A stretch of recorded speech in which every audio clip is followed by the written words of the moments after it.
Labas rytas visiems. Šiandieną tai, ką pamačiau miesto turgavietėje, mane žiauriai pašiurpino. Tai yra būtent tas faktas, kad Romų tautybės piliečiai čigonai vėl pardavinėja kontrabandines cigaretės, narkotikus, vėl po policijos kamerą. Bandžiau skambinti Jonavos policijos viršininkui, perskambinau kai kurias žiniasklaidos priemonės. Kol kas visi tai priema kaip natūralų reiškinį, jiem visiškai nusispjauti ir aš manau, kad jiem visiškai nusispjauti ir kad vyksta tokia nusikalstama veikla atvirų kontekstų, tai čia viskas, čia yra normalu, čia yra gyvenimo norma mūsų Lietuvoje.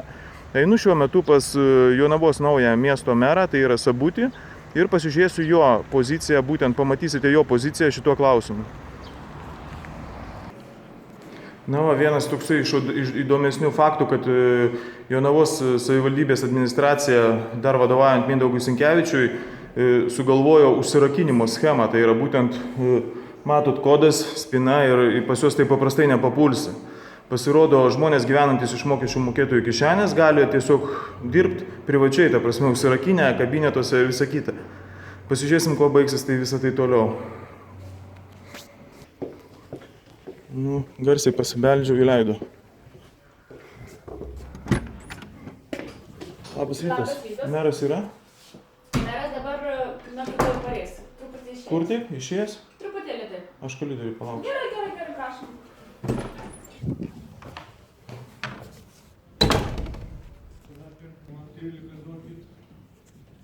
Ateina tolumoje meras. Mes su juo tuoj pakalbėsim. Labas rytas, meras. Labas rytas. Žiūrėkit, toksai, aš iš karto perspėju, kad filmuoju, nes kadangi visi reiškiniai turi būti filmuojami, nes paskui mane apkaltina, kad aš užpuoliau ar dar ką nors padariau. Žiūrėkit, toks dalykas pas mus poltergeistas Jonavoje, nežinau, Mindaugas sakė, ne, bet aš jau su juo bandžiau šnekėti šito klausimu irgi. Jisai kaip meras, aš manau, turėtų irgi tą patį buvo bent jau privalėjo tai padaryti. Tai yra būtent Romų tautybės piliečiai kontrabandinės cigaretės po videokamerą. Ir aš norėčiau, kad kažkas tai pradėtų tvarkyti šitą reiškinį, nes aš nenoriu fizinę jėgą ten juos pradėti vaikyti ir visą kitą. Pas mane 3 maži vaikai auga ir aš nenoriu iš tikrųjų, kad, to prasme, tiesiog mane pasodintų. Ir, toks reiškinys negali būti. Jie stovi, dabar stovi po videokamerą, stovi, prekiauja, spjaudo, vemia, prigirti ten vaikai dar mažai ateina, jų ten pačių ir taip toliau.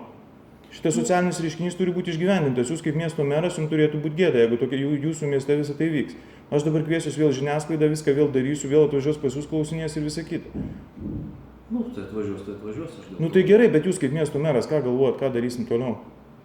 Čia nėra komercinis projektas, aš suprantu.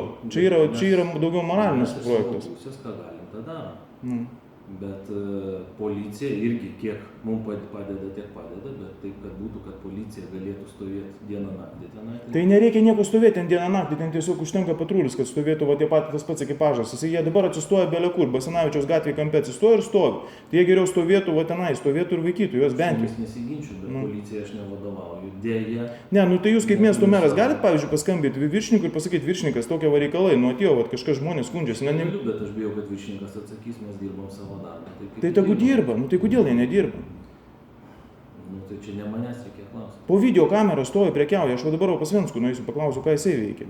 Eikite, tai jis tikrai... Bet jūs kaip miesto mero, jūsų pozicija, ta prasme, kaip turi toksai socialinis reiškinys būti jūsų mieste, ne? Mano manymu neturi. Tai tam tada tvarka. Tai jūs kaip siūlot? Fizinė kažkokia?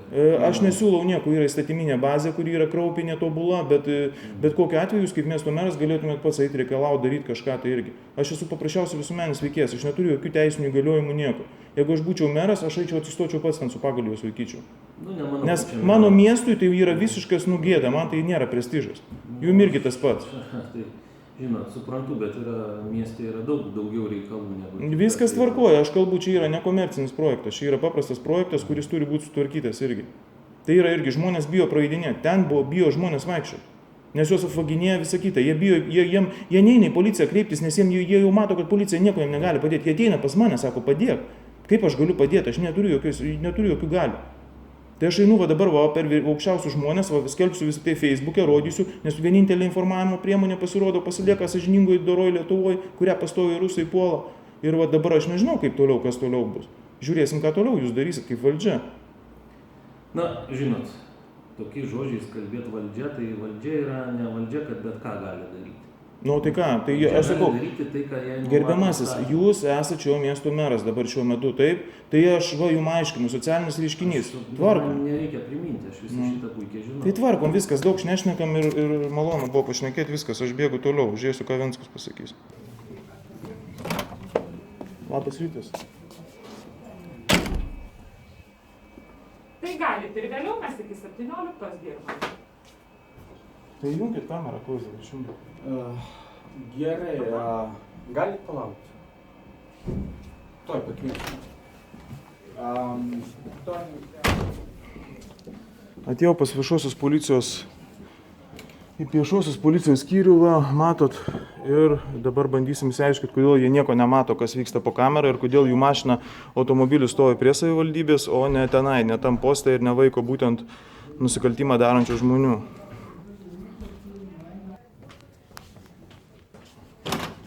Nu, mes galim pakalbėti. Nu, Matėt, kas vyksta po kamerom vėl? Kas? Nu, įsijunkit vat kamerą ir pasižiūrėkit, vat, kas vyksta po kamerom. Ką tik buvo? Skambinkit į policiją. Aš ką tik buvau policijoje visur, Na, viršininkui visiems pasakiau. Nu ir kas pusę valandos laukia ekipažo. Niekas nieko netvarko, niekas Nu, nieko bet tai, nedaro. ar mes turim dabar reaguoti į tai? Nu, tai, Mes negalim jūsų nei sulaikyti, nieko negalim su jais padaryti. tai ką tada, kam jūs reikalingi, ką jūs čia veikia? Atliekų aikštelė.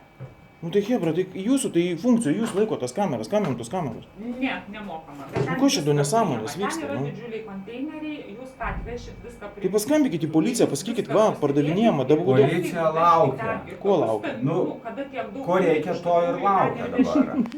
Gerai, aš važiuoju į policiją. Štai stovi automobilis viešosios tvarkos skyriaus, matėt pareigūną sėdi, išjungė kamerą man atėjus. Vienu žodžiu, niekas nieko nedaro, jūs mokat mokesčius, iš jūsų mokesčių jie gyvena ir va tokie rezultatai. Štai jau praėjo pusę valandos po mano būtent akcijos, aš pradėjau šitą viską dalyką, skambinau į policijos komisariatą, va mato, tai eina čigonai du, čia turėtų dabar po kairę pusę stovėti kiti, va čia turbūt, bet čia nieko kol kas nėra, gal kažkas kažką pavaikė, va matot video kamerą. Va, du veikėjai eina dabar, va, prasižiūrėjo, matyt, gal biški, bet kaip matot, nei policijos pareigūnų nieko nėra. Nu, įdomiai čia viskas vyksta pas mus to Jonavoj. Aš dabar šiaip pabandysiu pastovėti, palauksiu, pasižiūrėsiu, kas toliau darysis ir jūs informuosiu apie tai. Štai va, vaikšto, matot, vėl romų tautybės pilietė, irgi jinai viena iš pagrindinių pardavinėtojų. Vienu žodžiu, draugai, kaip ten bebūtų, jūs matot akivaizdžią situaciją, tragišką situaciją. Tai yra, nu, tragikomiška situacija ir jau žinot tikrai, kad aš jau ne vienus metus gvildenu šitą klausimą, būtent kontrabandinių cigarečių ir narkotikų pardavinėjimo po policijos video kamerą. Aš žinau, kad mano Facebooką seka ir pareigūnai visokie žiūri ir šiaip visokio neaiško plauko asmenys, kurie dirba tom struktūrom. Aš tik tai norėčiau vieno, kad jūs matot, va, aš jums rodau nusikalstamas veiklas ir pasakykit man, po viso šito, ką va, jūs matot, ar aš galiu mokėti valstybei šitai mokesčius? Ar galiu pareigūnam, miesto merų ir visiems kitiem mokėti mokesčius, kad jie gyventų mano sąskaitą? Kai jie visiškai to nedaro, ta prasme neužtikrina nei saugumo, nieko. Čia žmonės yra vaginėjami vidury baltos dienos ir šiaip visokios, nu, betvarkė totali, žmonės bijo viso šito dalyko. Šiaip, tarp kitko, atvažiavo policijos pareigūnai, aš dabar nueisiu, turbūt pabandysiu su jais pašnekėti.